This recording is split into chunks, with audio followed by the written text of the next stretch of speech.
सरस्वती शिक्षा समिति पाली द्वारा आयोजित ऑनलाइन कक्षा में भैया बहनों का हार्दिक स्वागत एवं अभिनंदन। भैया बहनों,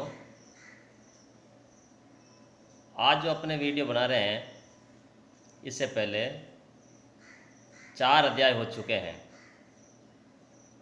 आज है 5वां अध्याय, जीवन की मौलिक इकाई।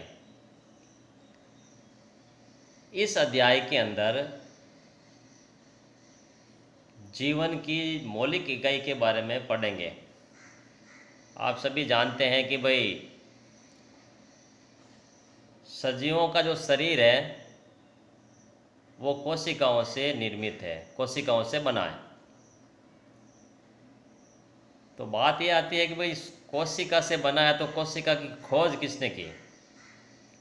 तो कोशिका की खोज सर्वप्रथम रॉबर्ट हुक ने की थी। उन्होंने कॉर्क की एक पतली काट काटी और उसने देखा तो पाया कि भाई ये छोटे छोटे जो प्रकोष्ठ दिखाई दे रहे हैं, प्रकोष्ठ की जो आकृति थी वो मधुमक्खी के छत्ते के समान थी। तो उन्होंने इसका नाम रख दिया कि भाई ये क्या है? शेल है। इंग्लिश में CELL, शेल, जिसका नाम दिया था कोशिका। लैटिन शब्द है ये, ठीक है ना, जिसका अर्थ होता है छोटा कमरा।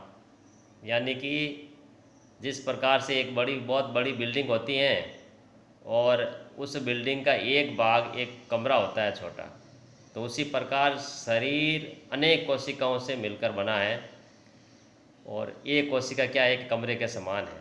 तो उन्होंने एक कमरे के समान संरचना बताई। तो इसकी कोशिका की खोज तो सन 1965 में रॉबर्ट हुक ने कॉर्क की पतली काट में मधुमक्खी के छत्ते के समान प्रकोष्ठ देखे। इन्हें कोशिका नाम दिया गया। इसके बाद में रॉबर्ट ब्राउन ने 1831 में कोशिका में केंद्र का पता लगाया। किसका पता लगाया था? रॉबर्ट ब्राउन ने केंद्र का पता लगाया था। तथा 1839 में J.E. पुरोकंज ने जीवद्रव्य की खोज की थी। जीवद्रव्य कोशिका के अंदर पाया जाता है। और जब कोशिका सिद्धांत की बात करते हैं तो 1838 से 1839 तक 2 वैज्ञानिक थे, जिसका नाम है स्लाइडेन या फिर स्लीडेन एंड स्वान। इन 2 वैज्ञानिकों ने इनकी खोज की थी। इसके बाद में अपन आगे चलते हैं कि भाई कोशिका को जीवन की संरचनात्मक एवं क्रियात्मक इकाई कहते हैं, कोशिका को, ठीक है।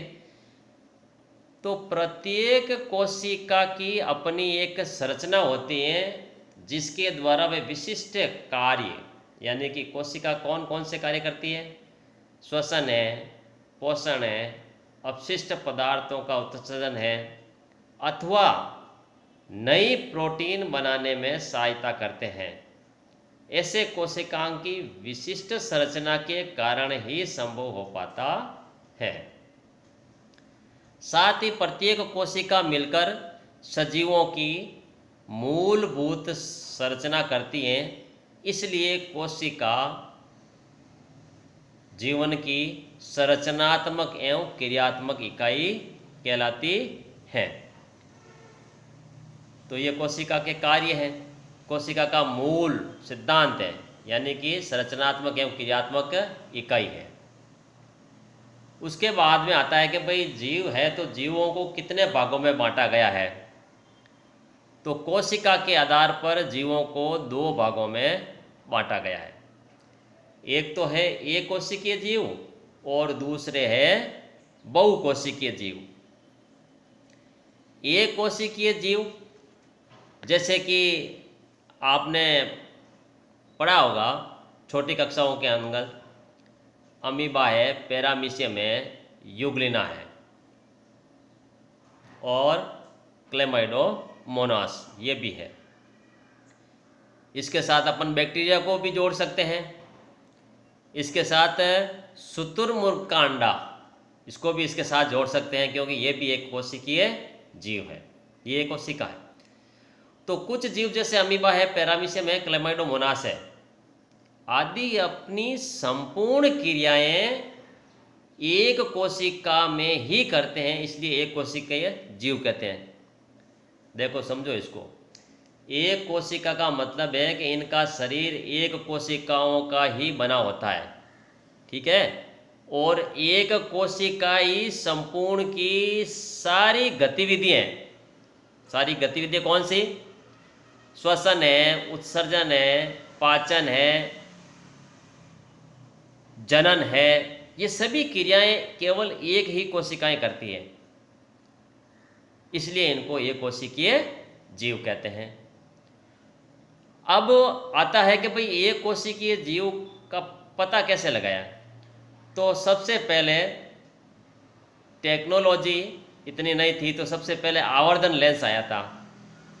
तो आवर्धन का मतलब होता है किसी भी चीज़ को बड़ा देखना। सर्वप्रथम आवर्धन लेंस का उपयोग हुआ किसी चीज़ को बड़े देखने के लिए, लेकिन इन जीवों को देखने के लिए आवर्धन लेंस भी पर्याप्त मात्रा में सही नहीं था।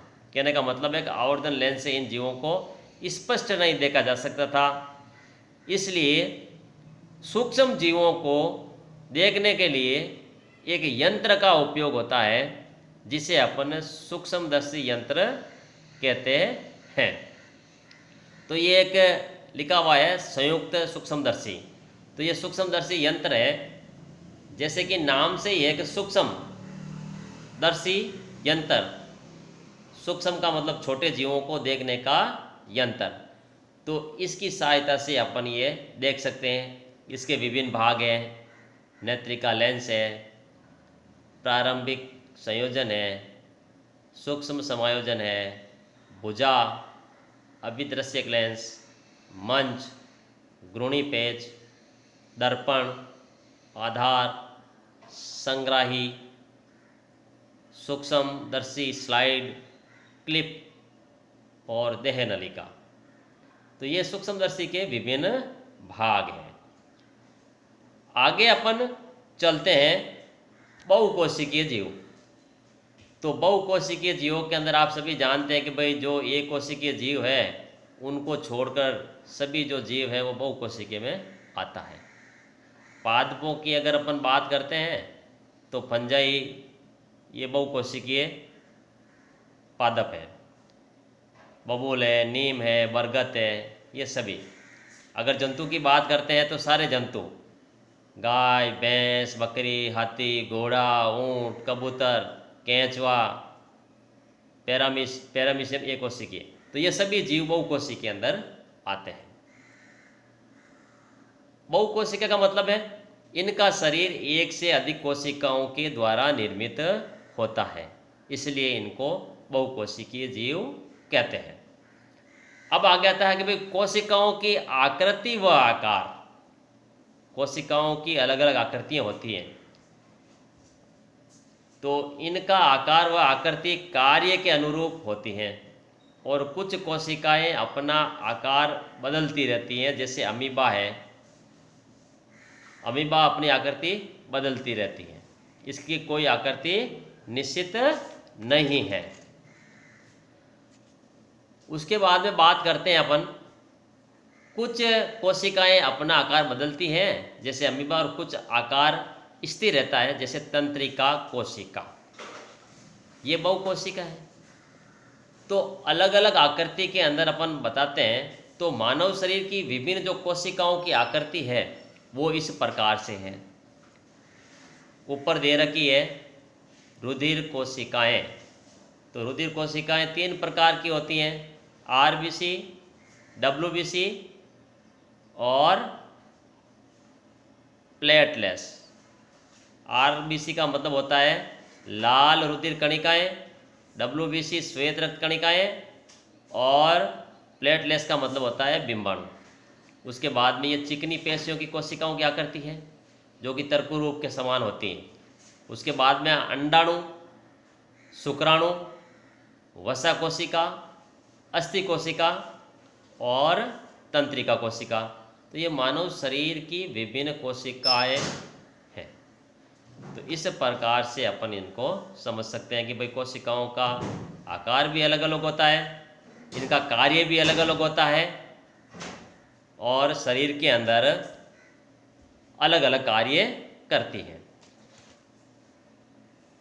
अगर अपन बात करते हैं कोशिकाओं के अंदर, जैसे कोशिका के अंदर बात करेंगे तो कोशिका के अंदर कोशिका अंग पाए जाते हैं। इन अंगों का जो कार्य है वो प्रत्येक कोशिका का कार्य विशिष्ट कार्य होता है और अलग अलग कार्य संपादित करती है।